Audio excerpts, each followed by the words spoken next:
Wicked Storytime presents The Adventure of the Second Stain, a Sherlock Holmes mystery by Sir Arthur Conan Doyle. Please support our channel and hit like and subscribe. I had intended The Adventure of the Abbey Grange to be the last of those exploits of my friend, Mr. Sherlock Holmes, which I should ever communicate to the public. This resolution of mine was not due to any lack of material, since I have notes of many hundreds of cases to which I have never alluded, nor was it caused by any waning interest on the part of my readers in the singular personality and unique methods of this remarkable man. The real reason lay in the reluctance which Mr. Holmes has shown to the continued publication of his experiences. So long as he was in actual professional practice, the records of his successes were of some practical value to him. But since he has definitely retired from London and betaken himself to study and bee farming on the Sussex Downs, notoriety has become hateful to him, and he has peremptorily requested that his wishes in this matter should be strictly observed. It was only upon my representing to him that I had given a promise that The Adventure of the Second Stain should be published when the times were ripe, and pointing out to him that it is only appropriate that this long series of episodes should culminate in the most important international case which he has ever been called upon to handle, that I at last succeeded in obtaining his consent that a carefully guarded account of the incident should at last be laid before the public. If in telling the story I seem to be somewhat vague in certain details, the public will readily understand that there is an excellent reason for my reticence. It was then, in a year and even in a decade that shall be nameless, that upon one Tuesday morning in autumn we found two visitors of European fame within the walls of our humble home in Baker Street. The one, austere, high-nosed, eagle-eyed and dominant, was none other than the illustrious Lord Bellinger, twice Premier of Britain. The other, dark, clear-cut and elegant, hardly yet of middle age, and endowed with every beauty of body and of mind, was the Right Honourable Trelawney Hope, Secretary for European Affairs, and the most rising statesman in the country. They sat side by side upon our paper-littered settee, and it was easy to see from their worn and anxious faces that it was business of the most pressing importance which had brought them. The Premier's thin, blue-veined hands were clasped tightly over the ivory head of his umbrella, and his gaunt, ascetic face looked gloomily from Holmes to me. The European Secretary pulled nervously at his moustache and fidgeted with the seals of his watch-chain. "When I discovered my loss, Mr. Holmes, which was at 8 o'clock this morning, I at once informed the Prime Minister. It was at his suggestion that we have both come to you." "Have you informed the police?" "No, sir," said the Prime Minister, with the quick, decisive manner for which he was famous. "We have not done so, nor is it possible that we should do so. To inform the police must, in the long run, mean to inform the public. This is what we particularly desire to avoid." "And why, sir?" "Because the document in question is of such immense importance that its publication might very easily, I might almost say probably, lead to European complications of the utmost moment. It is not too much to say that peace or war may hang upon the issue. Unless its recovery can be attended with the utmost secrecy, then it may as well not be recovered at all, for all that is aimed at by those who have taken it is that its contents should be generally known." "I understand now, Mr. Trelawney Hope. I should be much obliged if you would tell me exactly the circumstances under which this document disappeared." "That can be done in a very few words, Mr. Holmes. The letter, for it was a letter from a foreign potentate, was received 6 days ago. It was of such importance that I have never left it in my safe, but have taken it across each evening to my house in Whitehall Terrace, and kept it in my bedroom in a locked dispatch box. It was there last night. Of that I am certain. I actually opened the box while I was dressing for dinner, and saw the document inside. This morning it was gone. The dispatch box had stood beside the glass upon my dressing-table all night. I'm a light sleeper, and so is my wife. We're both prepared to swear that no one could have entered the room during the night, and yet I repeat that the paper is gone. What time did you dine? 7:30. How long was it before you went to bed? My wife had gone to the theatre. I waited up for her. It was 11:30 before we went to our room. Then for 4 hours the dispatch box had lain unguarded. No one is ever permitted to enter that room save the housemaid in the morning and my valet or my wife's maid during the rest of the day.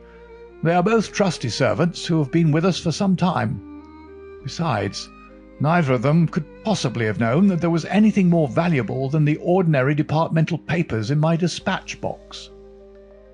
Who did know of the existence of that letter? No one in the house. Surely your wife knew? No, sir. I had said nothing to my wife until I missed the paper this morning. The Premier nodded approvingly. I have long known, sir, how high is your sense of public duty, said he. I am convinced that in the case of a secret of this importance, it would rise superior to the most intimate domestic ties. The European secretary bowed. You do me no more than justice, sir. Until this morning I have never breathed one word to my wife upon this matter. Could she have guessed? No, Mr. Holmes, she could not have guessed, nor could anyone have guessed. Have you lost any documents before? No, sir. Who is there in England who did know of the existence of this letter? Each member of the Cabinet was informed of it yesterday, but the pledge of secrecy which attends every Cabinet meeting was increased by the solemn warning which was given by the Prime Minister. Good heavens, to think that within a few hours I should myself have lost it! His handsome face was distorted with a spasm of despair, and his hands tore at his hair. For a moment we caught a glimpse of the natural man, impulsive, ardent, keenly sensitive. The next, the aristocratic mask was replaced, and the gentle voice had returned. Besides, the members of the Cabinet there are 2 or possibly 3 departmental officials who know of the letter. No one else in England, Mr. Holmes, I assure you. But abroad? I believe that no one abroad has seen it, save the man who wrote it. I am well convinced that his ministers, that the usual official channels, have not been employed. Holmes considered for some little time. Now, sir, I must ask you more particularly what this document is, and why its disappearance should have such momentous consequences. The 2 statesmen exchanged a quick glance, and the Premier's shaggy eyebrows gathered in a frown. Mr. Holmes, the envelope is a long, thin one of pale blue colour. There is a seal of red wax stamped with a crouching lion. It is addressed in large, bold handwriting to— I fear, sir, said Holmes, that interesting and indeed essential as these details are, my inquiries must go more to the root of things. What was the letter? That is a state secret of the utmost importance, and I fear that I cannot tell you, nor do I see that it is necessary. If by the aid of the powers which you are said to possess you can find such an envelope as I describe with its enclosure, you will have deserved well of your country, and earned any reward which it lies in our power to bestow. Sherlock Holmes rose with a smile. You are 2 of the most busy men in the country, said he, and in my own small way I have also a good many calls upon me. I regret exceedingly that I cannot help you in this matter, and any continuation of this interview would be a waste of time. The Premier sprang to his feet with that quick, fierce gleam of his deep-set eyes before which a cabinet has cowered. I am not accustomed, sir, he began, but mastered his anger and resumed his seat. For a minute or more we all sat in silence. Then the old statesman shrugged his shoulders. We must accept your terms, Mr. Holmes. No doubt you are right, and it is unreasonable for us to expect you to act unless we give you your entire confidence. I agree with you, said the younger statesman. Then I will tell you, relying entirely upon your honour and that of your colleague Dr. Watson. I may appeal to your patriotism also, for I could not imagine a greater misfortune for the country than that this affair should come out. You may safely trust us. The letter, then, is from a certain foreign potentate who has been ruffled by some recent colonial developments of this country. It has been written hurriedly and upon his own responsibility entirely. Inquiries have shown that his ministers know nothing of the matter. At the same time, it is couched in so unfortunate a manner, and certain phrases in it are of so provocative a character, that its publication would undoubtedly lead to a most dangerous state of feeling in this country. There would be such a ferment, sir, that I do not hesitate to say that within a week of the publication of that letter, this country would be involved in a great war. Holmes wrote a name upon a slip of paper and handed it to the Premier. Exactly. It was he, and it is this letter which may well mean the expenditure of 1,000 millions and the lives of 100,000 men, which has become lost in this unaccountable fashion. Have you informed the sender? Yes, sir. A cipher telegram has been dispatched. Perhaps he desires the publication of the letter. No, sir. We have strong reason to believe that he already understands that he has acted in an indiscreet and hot-headed manner.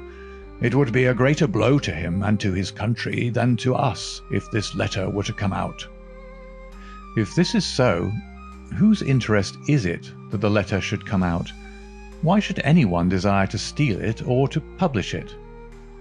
There, Mr. Holmes, you take me into regions of high international politics. But if you consider the European situation, you will have no difficulty in perceiving the motive. The whole of Europe is an armed camp. There is a double league which makes a fair balance of military power. Great Britain holds the scales. If Britain were driven into war with one confederacy, it would assure the supremacy of the other confederacy, whether they joined in the war or not. Do you follow? Very clearly. It is then the interest of the enemies of this potentate to secure and publish this letter, so as to make a breach between his country and ours. Yes, sir. And to whom would this document be sent if it fell into the hands of an enemy? To any of the great chancelleries of Europe. It is probably speeding on its way thither at the present instant as fast as steam can take it. Mr. Trelawney Hope dropped his head on his chest and groaned aloud. The Premier placed his hand kindly upon his shoulder. It is your misfortune, my dear fellow. No one can blame you. There is no precaution which you have neglected. Now, Mr. Holmes, you are in full possession of the facts. What course do you recommend? Holmes shook his head mournfully. You think, sir, that unless this document is recovered, there will be war? I think it is very probable. Then, sir, prepare for war. That is a hard saying, Mr. Holmes. Consider the fact, sir. It is inconceivable that it was taken after 11:30 at night, since I understand that Mr. Hope and his wife were both in the room from that hour until the loss was found out. It was taken, then, yesterday evening between 7:30 and 11:30, probably near the earlier hour, since whoever took it evidently knew that it was there, and would naturally secure it as early as possible. Now, sir, if a document of this importance were taken at that hour, where can it be now? No one has any reason to retain it. It has been passed rapidly on to those who need it. What chance have we now to overtake or even to trace it? It is beyond our reach. The Prime Minister rose from the settee. What you say is perfectly logical, Mr. Holmes.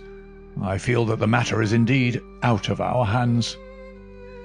Let us presume, for argument's sake, that the document was taken by the maid or by the valet. They are both old and tried servants. I understand you to say that your room is on the second floor, that there is no entrance from without, and that from within no one could go up unobserved. It must, then, be somebody in the house who has taken it. To whom would the thief take it? to one of several international spies and secret agents whose names are tolerably familiar to me, there are 3 who may be said to be the heads of their profession. I will begin my research by going round and finding if each of them is at his post. If one is missing, especially if he has disappeared since last night, we will have some indication as to where the document has gone." "Why should he be missing?" asked the European secretary. "He would take the letter to an embassy in London as likely as not." "I fancy not. These agents work independently, and their relations with the embassies are often strained." The Prime Minister nodded his acquiescence. "I believe you're right, Mr. Holmes.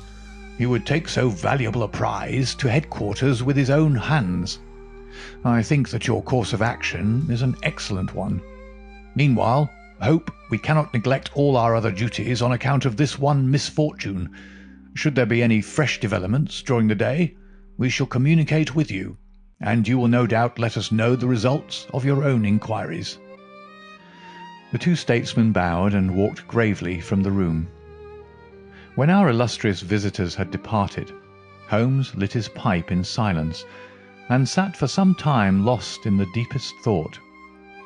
I had opened the morning paper, and was immersed in a sensational crime which had occurred in London the night before, when my friend gave an exclamation, sprang to his feet, and laid his pipe down upon the mantelpiece. "Yes," said he, "there is no better way of approaching it. The situation is desperate, but not hopeless. Even now, if we should be sure which of them has taken it, it is just possible that it has not yet passed out of his hands. After all, it is a question of money with these fellows, and I have the British Treasury behind me. If it's on the market, I'll buy it. If it means another penny on the income tax, it is inconceivable that the fellow might hold it back to see what bids come from this side before he tries his luck on the other. There are only those 3 capable of playing so bold a game. There are Oberstein, La Rothière, and Eduardo Lucas. I will see each of them." I glanced at my morning paper. "Is that Eduardo Lucas of Godolphin Street?" "Yes." "You will not see him." "Why not?" "He was murdered in his house last night." My friend has so often astonished me in the course of our adventures that it was with a sense of exultation that I realized how completely I had astonished him. He stared in amazement, and then snatched the paper from my hands. This was the paragraph which I had been engaged in reading when he rose from his chair. "Murder in Westminster.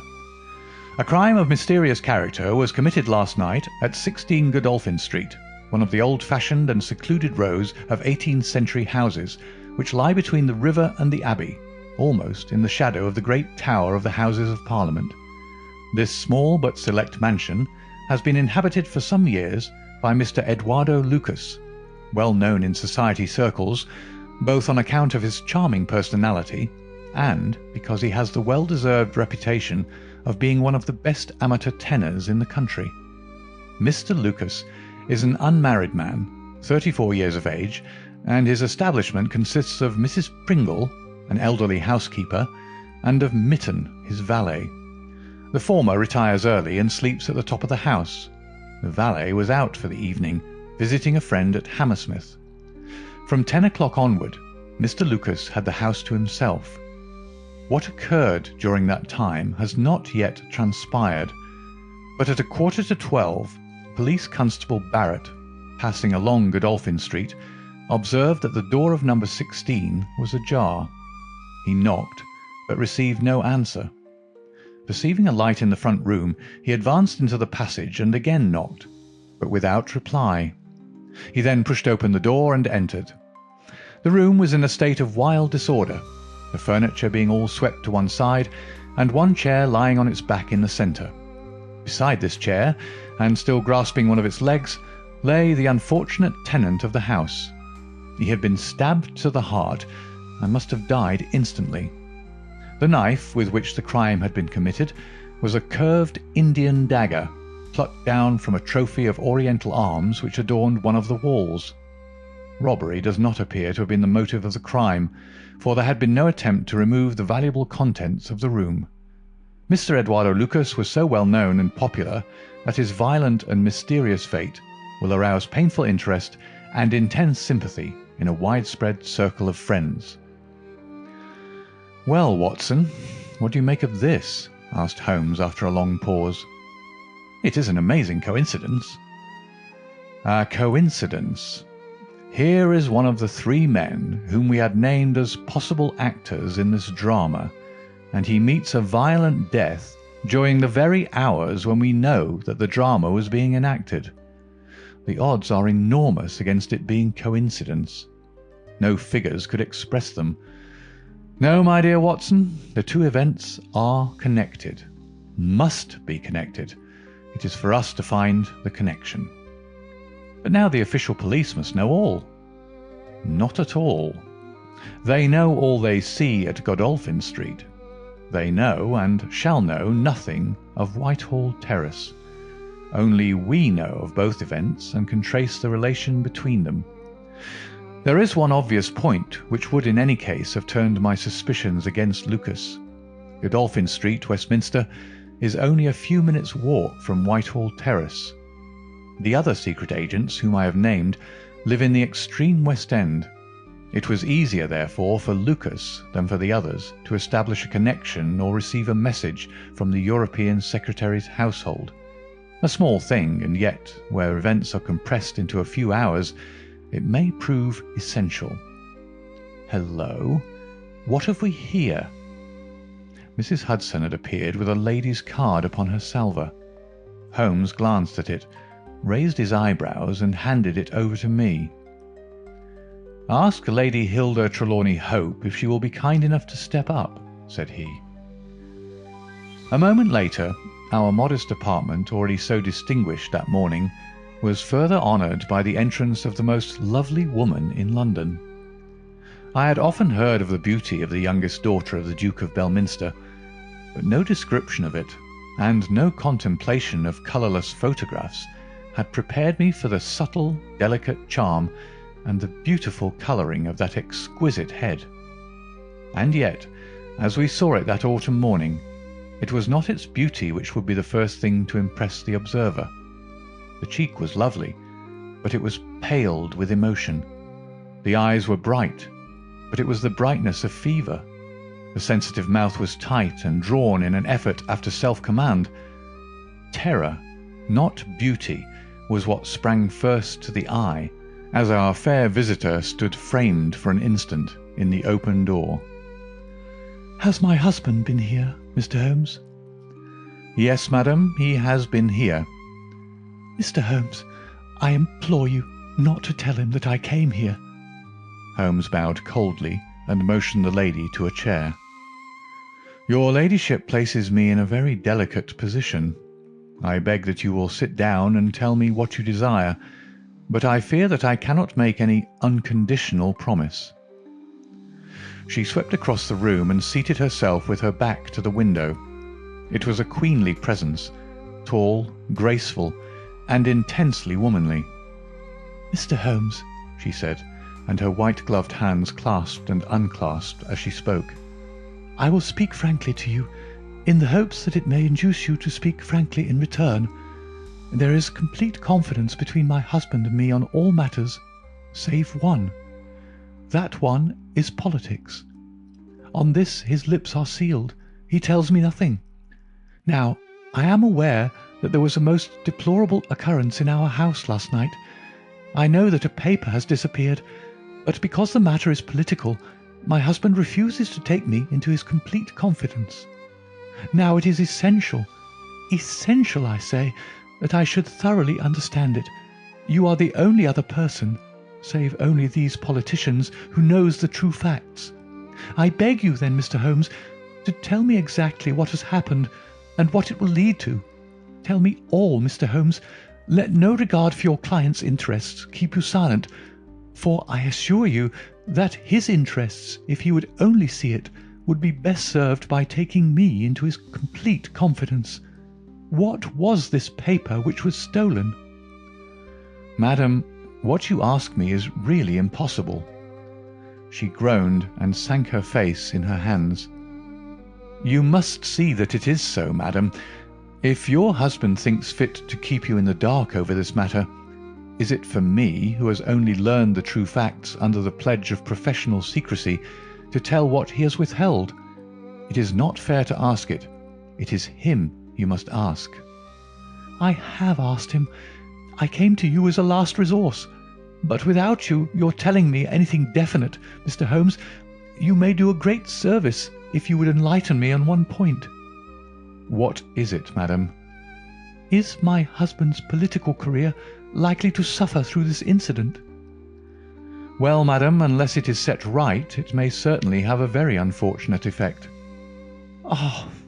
She drew in her breath sharply, as one whose doubts are resolved. "One more question, Mr. Holmes. From an expression which my husband dropped in the first shock of this disaster, I understood that terrible public consequences might arise from the loss of this document." "If he said so, I certainly cannot deny it."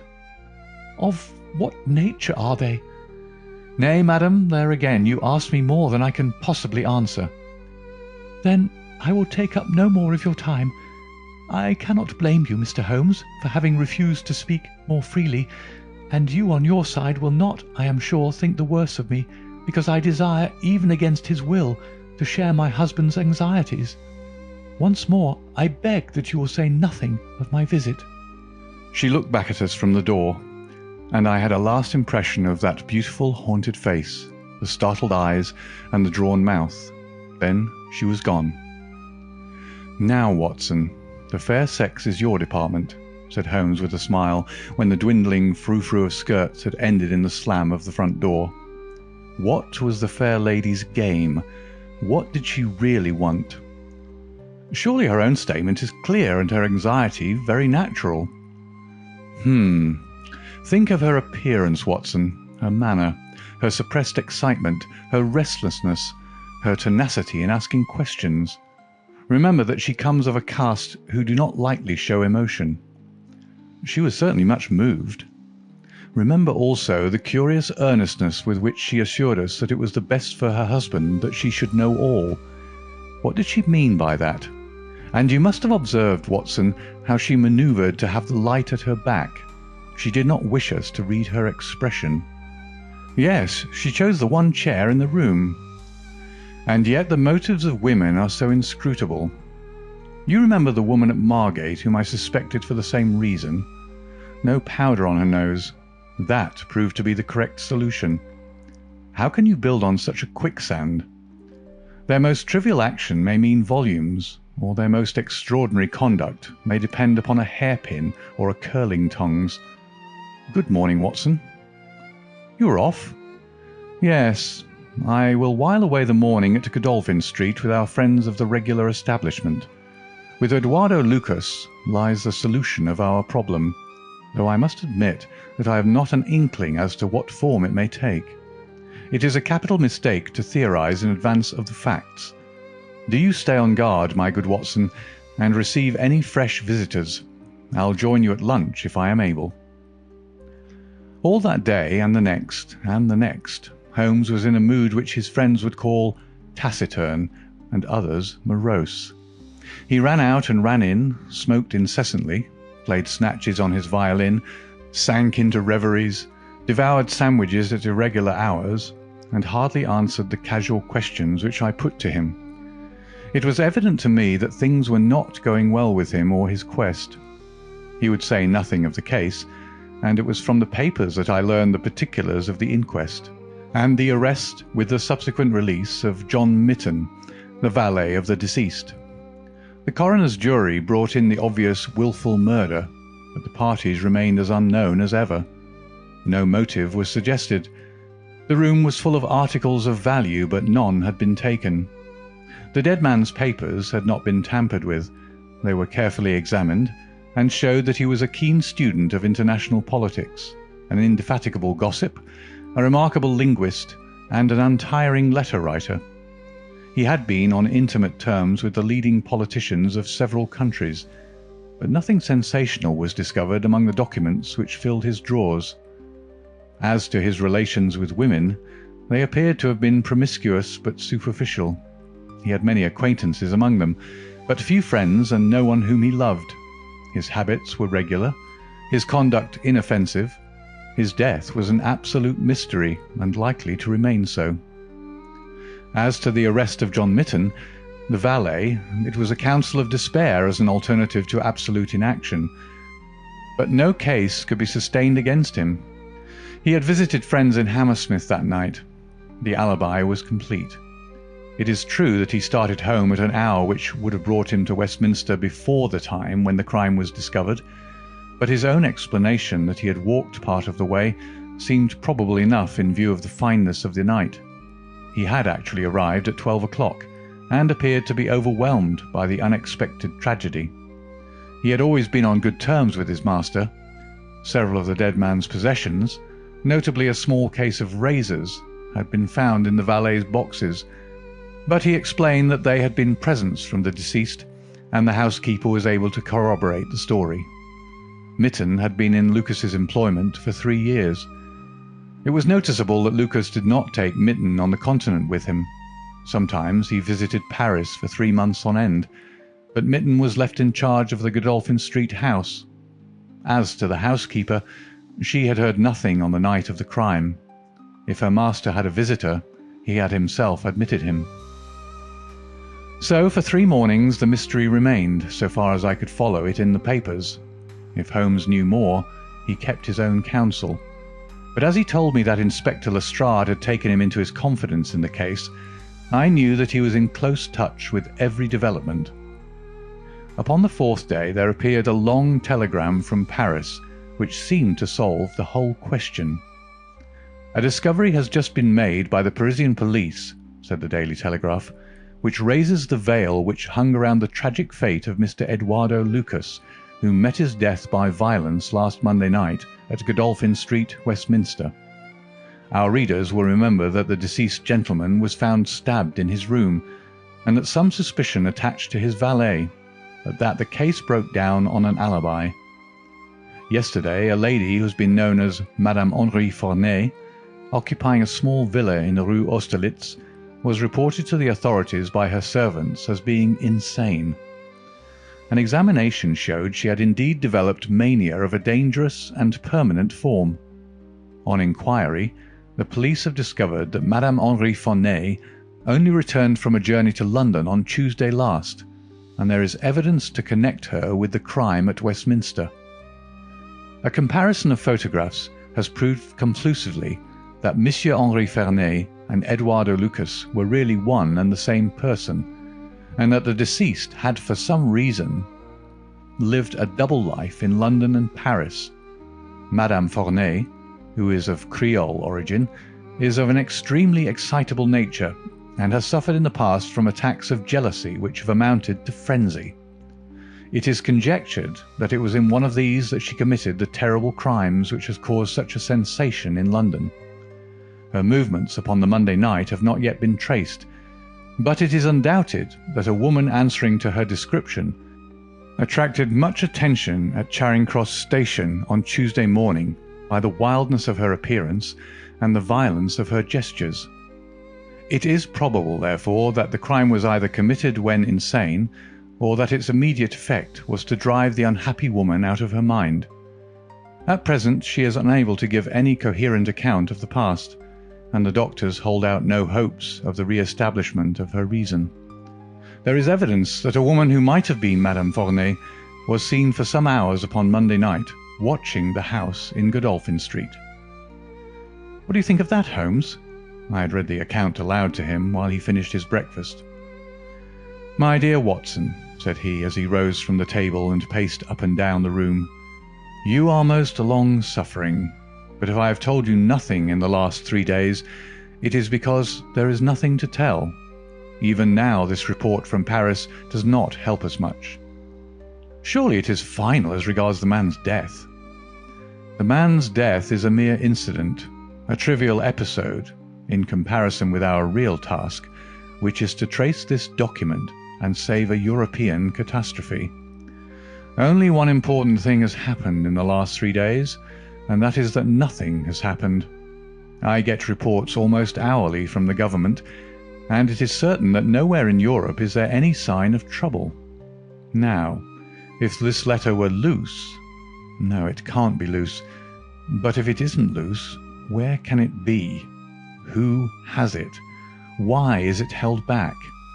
That's the question that beats in my brain like a hammer. Was it indeed a coincidence that Lucas should meet his death on the night when the letter disappeared? Did the letter ever reach him? If so, why is it not among his papers? Did this mad wife of his carry it off with her? If so, is it in her house in Paris? How could I search for it without the French police having their suspicions aroused? It is a case, my dear Watson, where the law is as dangerous to us as the criminals are. Every man's hand is against us, and yet the interests at stake are colossal. Should I bring it to a successful conclusion, it will certainly represent the crowning glory of my career. Ah, here is my latest from the front." He glanced hurriedly at the note which had been handed in. "Hello! Lestrade seems to have observed something of interest. Put on your hat, Watson, and we will stroll down together to Westminster." It was my first visit to the scene of the crime, a high, dingy, narrow-chested house, prim, formal and solid, like the century which gave it birth. Lestrade's bulldog features gazed out at us from the front window, and he greeted us warmly when a big constable had opened the door and let us in. The room into which we were shown was that in which the crime had been committed, but no trace of it now remained, save an ugly, irregular stain upon the carpet. This carpet was a small square drugget in the centre of the room, surrounded by a broad expanse of beautiful, old-fashioned wood flooring in square blocks, highly polished. Over the fireplace was a magnificent trophy of weapons, one of which had been used on that tragic night. In the window was a sumptuous writing desk, and every detail of the apartment, the pictures, the rugs, and the hangings, all pointed to a taste which was luxurious to the verge of effeminacy. "Seen the Paris news?" asked Lestrade. Holmes nodded. "Our French friends seem to have touched the spot this time. No doubt it's just as they say. She knocked at the door. Surprise visit, I guess, for he kept his life in watertight compartments. He let her in, couldn't keep her in the street. She told him how she had traced him, reproached him. One thing led to another, and then with that dagger so handy, the end soon came. It wasn't all done in an instant, though, for these chairs were all swept over yonder, and he had one in his hand as if he'd tried to hold her off with it. We've got it all clear as if we can see it." Holmes raised his eyebrows. "And yet you have sent for me." "Oh, yes, that's another matter. A mere trifle, but the sort of thing you take an interest in. Queer, you know, and what you might call freakish.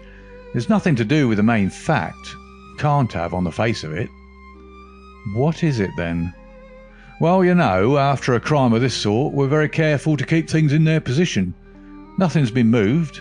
Officer in charge here day and night. This morning, as the man was buried and the investigation over, as far as this room is concerned, we thought we could tidy up a bit. This carpet, you see, it's not fastened down, only just laid there. We'd occasion to raise it. We found—" "Yes, you found—" Holmes's face grew tense with anxiety. "Well, I'm sure you'd never guess in 100 years what we did find. You see that stain on that carpet? Well, a great deal must have soaked through, must it not?" "Undoubtedly it must." "Well, you'll be surprised to hear that there's no stain on the white woodwork to correspond." "No stain? But there must—" "Yeah, so you'd say, but the fact remains that there isn't." He took the corner of the carpet in his hand, and turning it over, he showed that it was indeed as he said. "But the underside is as stained as the upper. It must have left a mark." Lestrade chuckled with delight at having puzzled the famous expert. "Now, I'll show you the explanation. There is a second stain, but it does not correspond with the other. See for yourself." As he spoke, he turned over another portion of the carpet, and there, sure enough, was a great crimson spill upon the square white facing of the old-fashioned floor. "What do you make of that, Mr. Holmes?" "Why, it is simple enough. The two stains did correspond, but the carpet has been turned round. As it was square and unfastened, it was easily done." "The official police don't need you, Mr. Holmes, to tell them that the carpet must have been turned round. That's clear enough, for the stains lie above each other. If you lay it over this way. But what I want to know is, who shifted the carpet and why?" I could see from Holmes's rigid face that he was vibrating with inward excitement. "Look here, Lestrade," said he. "Has that constable in the passage been in the charge of the place all the time?" "Yes, he has." "Well, take my advice. Examine him carefully. Don't do it before us. We'll wait here. You take him into the back room. You'll be more likely to get a confession out of him alone. Ask him how he dared to admit people and leave them alone in this room. Don't ask him if he's done it. Take it for granted. Tell him you know someone has been here. Press him. Tell him that a full confession is his only chance of forgiveness. Do exactly what I tell you." "By George, if he knows, I'll have it out of him," cried Lestrade. He darted into the hall, and a few moments later his bullying voice sounded from the back room. "Now, Watson, now!" cried Holmes with frenzied eagerness. All the demoniacal force of the man masked behind that listless manner burst out in a paroxysm of energy. He tore the drugget from the floor, and in an instant was down on his hands and knees, clawing at each of the squares of wood beneath it. One turned sideways as he dug his nails into the edge of it. It hinged back like the lid of a box. A small black cavity opened beneath it. Holmes plunged his eager hand into it and drew it out with a bitter snarl of anger and disappointment. It was empty. "Quick, Watson, quick! Get it back again!" The wooden lid was replaced, and the drugget had only just been drawn straight when Lestrade's voice was heard in the passage. He found Holmes leaning languidly against the mantelpiece, resigned and patient, endeavouring to conceal his irrepressible yawns. "Sorry to keep you waiting, Mr. Holmes. I can see that you're bored to death with the whole affair. Well, he has confessed, all right. Come in here, Macpherson. Let these gentlemen hear of your most inexcusable conduct." The big constable, very hot and penitent, sidled into the room. "I meant no harm, sir, I'm sure. The young woman came to the door last evening, mistook the house, she did, and then we got talking. It's lonesome when you're on duty here all day." "Well, what happened then?" "She wanted to see where the crime was done. I'd read about it in the papers, she said. She's a very respectable, well-spoken young woman, sir, and I saw no harm in letting her have a peep. When she saw that mark on the carpet, down she dropped on the floor and lay as if she were dead. I ran to the back and got some water, but I couldn't bring it to her.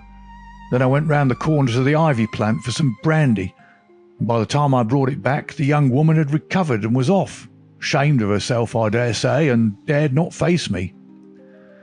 "How about moving that drugget?" "Well, sir, it was a bit rumpled, certainly, when I came back. You see, she fell on it, and it lies on a polished floor with nothing to keep it in place. I straightened it out afterwards." "It's a lesson to you that you can't deceive me, Constable Macpherson," said Lestrade with dignity. "No doubt you thought that your breach of duty could never be discovered, and yet a mere glance at that drugget was enough to convince me that someone has been admitted to the room. It's lucky for you, my man, that nothing is missing, or you'd find yourself in Queer Street. I'm sorry to have called you down over such a petty business, Mr. Holmes, but I thought the point of the second stain not corresponding with the first would interest you." "Certainly it was most interesting. Has this woman only been here once, Constable?" "Yes, sir, only once." "Who was she?" "Don't know the name, sir. Was answering an advertisement about typewriting and came to the wrong number. Very pleasant, genteel young woman, sir." "Tall? Handsome?" "Yes, sir.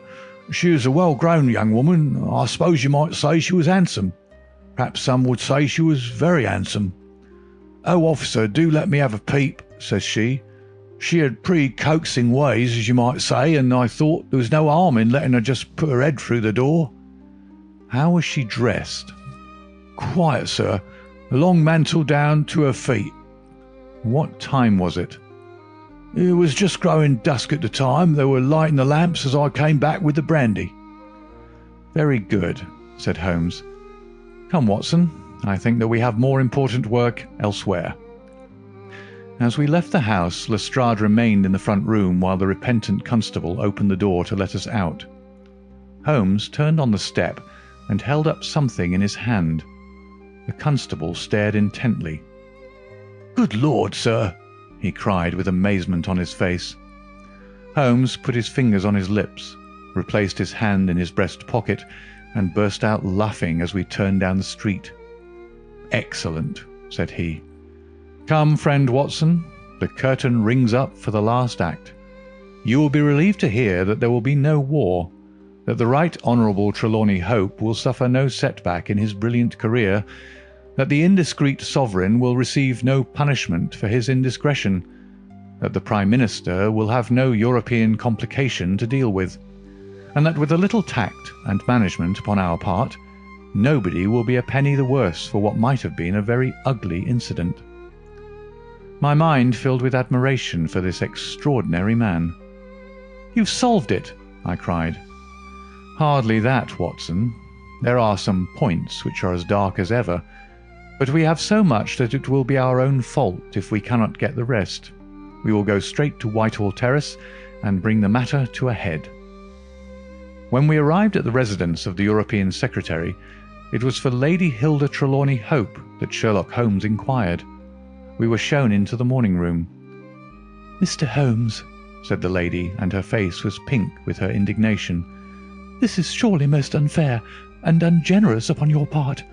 I desired, as I have explained, to keep my visit to you a secret, lest my husband should think that I was intruding into his affairs, and yet you compromise me by coming here and so showing that there are business relations between us."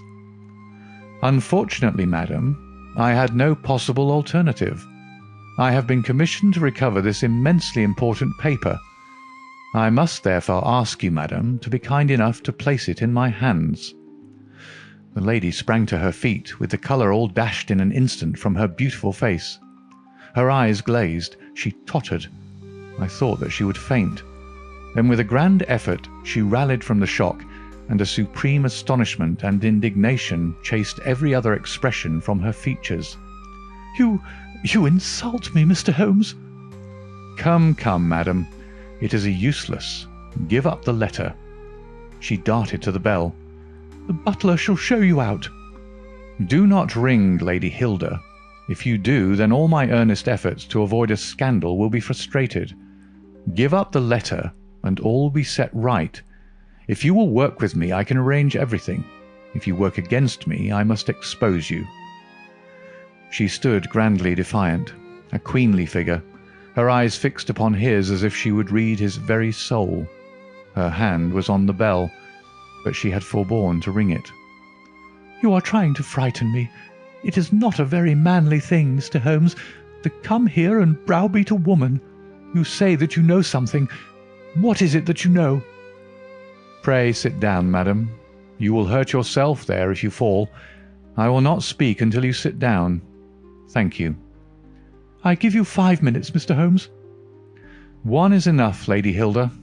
I know of your visit to Eduardo Lucas, of your giving him this document, of your ingenious return to the room last night, and of the manner in which you took the letter from the hiding-place under the carpet." She stared at him with an ashen face, and gulped twice before she could speak. "You are mad, Mr. Holmes. You are mad," she cried at last. He drew a small piece of cardboard from his pocket. It was the face of a woman cut out of a portrait. "I have carried this because I thought it might be useful," said he. "The policeman has recognized it." She gave a gasp, and her head dropped back in the chair. "Come, Lady Hilda, you have the letter. The matter may still be adjusted.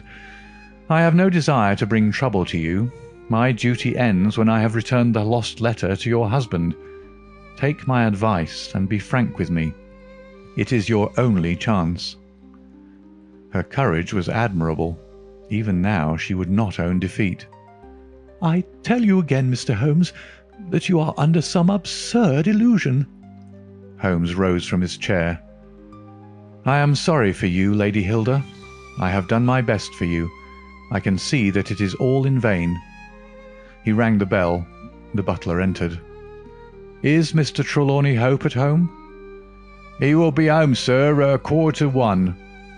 Holmes glanced at his watch. "Still 1/4 hour," said he.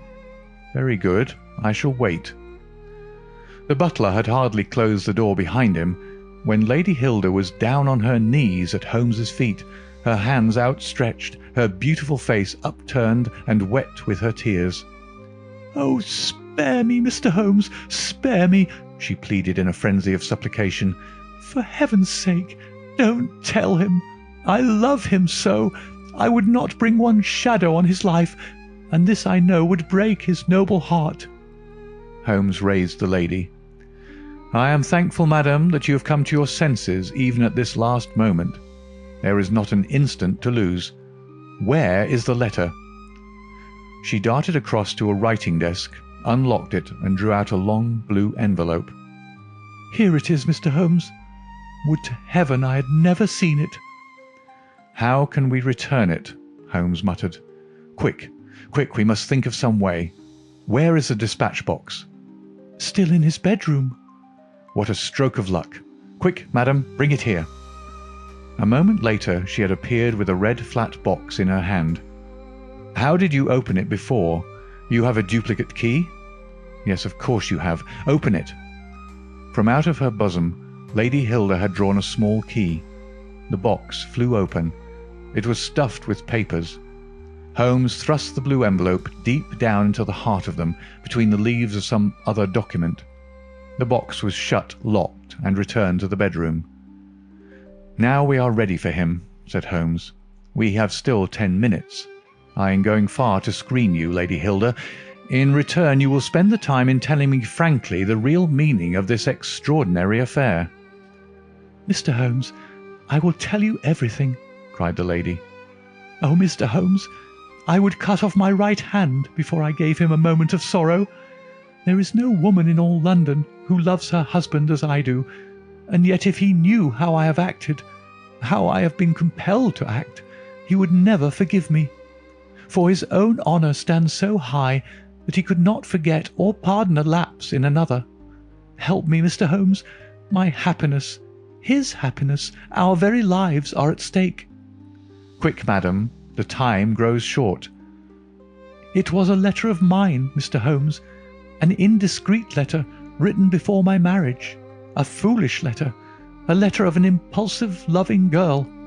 I meant no harm, and yet he would have thought it criminal. Had he read that letter, his confidence would have been forever destroyed. It is years since I wrote it. I had thought that the whole matter was forgotten. Then at last I heard from this man, Lucas, that it had passed into his hands, and that he would lay it before my husband. I implored his mercy. He said that he would return my letter if I would bring him a certain document which he described in my husband's dispatch box. He had some spy in the office who had told him of its existence. He assured me that no harm would come to my husband. Put yourself in my position, Mr. Holmes. What was I to do?" "Take your husband into your confidence." "I could not, Mr. Holmes. I could not. On the one side seemed certain ruin. On the other, terrible as it seemed to take my husband's paper, still in a matter of politics I could not understand the consequences, while in a matter of love and trust they were only too clear to me. I did it, Mr. Holmes. I took an impression of his key. This man, Lucas, furnished a duplicate. I opened his dispatch box, took the paper, and conveyed it to Godolphin Street." "What happened there, madam?" "I tapped at the door as agreed. Lucas opened it. I followed him into his room, leaving the hall door ajar behind me, for I feared to be alone with the man. I remember that there was a woman outside as I entered. Our business was soon done. He had my letter on his desk. I handed him the document. He gave me the letter. At this instant there was a sound at the door. There were steps in the passage. Lucas quickly turned back the drugget, thrust the document into some hiding place there, and covered it over. What happened after that is like some fearful dream. I have a vision of a dark, frantic face, of a woman's voice which screamed in French, "My waiting is not in vain. At last, I have found you with her." There was a savage struggle. I saw him with a chair in his hand. A knife gleamed in hers. I rushed from the horrible scene, ran from the house, and only next morning in the paper did I learn the dreadful result. That night I was happy, for I had my letter, and I had not seen yet what the future would bring. It was the next morning that I realized that I had only exchanged one trouble for another. My husband's anguish at the loss of his paper went to my heart. I could hardly prevent myself from then kneeling down at his feet and telling him what I had done. But that again would mean a confession of the past. I came to you that morning in order to understand the full enormity of my offence. From the instant that I grasped it, my whole mind was turned to the one thought of getting back my husband's paper. It must still be where Lucas had placed it, for it was concealed before this dreadful woman entered the room. If it had not been for her coming, I should not have known where his hiding place was. How was I to get into the room? For 2 days I watched the place, but the door was never left open. Last night I made a last attempt. What I did and how I succeeded, you have already learned. I brought the paper back with me and thought of destroying it, since I could see no way of returning it without confessing my guilt to my husband. Heavens, I hear his step upon the stair. The European secretary burst excitedly into the room. "Any news, Mr. Holmes? Any news?" he cried. "I have some hopes." "Oh, thank heaven!" His face became radiant. "The Prime Minister is lunching with me. May he share your hopes? He has nerves of steel, and yet I know that he has hardly slept since this terrible event. Jacobs, will you ask the Prime Minister to come up? As to you, dear, I fear that this is a matter of politics. We will join you in a few minutes in the dining room." The Prime Minister's manner was subdued, but I could see by the gleam of his eyes and the twitchings of his bony hands that he shared the excitement of his young colleague. "I understand that you have something to report, Mr. Holmes." "Purely negative as yet," my friend answered. "I have inquired at every point where it might be, and I am sure that there is no danger to be apprehended." "But that is not enough, Mr. Holmes. We cannot live forever on such a volcano. We must have something definite." "I am in hopes of getting it. That is why I am here. The more I think of the matter, the more convinced I am that the letter has never left this house." "Mr. Holmes!" "If it had, it would have certainly been public by now." "But why should anyone take it in order to keep it in this house?" "I am not convinced that anyone did take it." "Then how could it leave the dispatch box?" "I am not convinced that it ever did leave the dispatch box." "Mr. Holmes, this joking is very ill-timed. You have my assurance that it left the box." "Have you examined the box since Tuesday morning?" "No, it was not necessary." "You may conceivably have overlooked it." "Impossible, I say." "But I am not convinced of it. I have known such things to happen. I presume there are other papers there. Well, it may have got mixed up with them." "It was on the top." "Someone may have shaken the box and displaced it." No, I had everything out." "Surely it is easily decided, Hope," said the Premier. "Let us have the dispatch box brought in." The secretary rang the bell. "Jacobs, bring down my dispatch box. This is a farcical waste of time, but still, if nothing else will satisfy you, it shall be done. Thank you, Jacobs. Put it here. I have always had the key on my watch chain. Here are the papers, you see. Letter from Lord Merrow, report from Sir Charles Hardy, memorandum from Belgrade, note on the Russo-German grain taxes, letter from Madrid, note from Lord Flowers. Good heavens! What is this? Lord Bellinger? Lord Bellinger?" The Premier snatched the blue envelope from his hand. "Yes, it is it. And the letter is intact, Hope. I congratulate you." Thank you. What a weight from my heart. But this is inconceivable. Impossible. Mr. Holmes, you're a wizard, a sorcerer. How did you know it was there?" "Because I knew it was nowhere else." "I cannot believe my eyes." He ran wildly to the door. "Where is my wife? I must tell her all is well. Hilda! Hilda!" We heard his voice on the stairs. The Premier looked at Holmes with twinkling eyes. "Come, sir," said he. "There is more than this than meets the eye. How came the letter back in the box?" Holmes turned away smiling from the keen scrutiny of those wonderful eyes. "We also have our diplomatic secrets," said he, and picking up his hat, he turned to the door.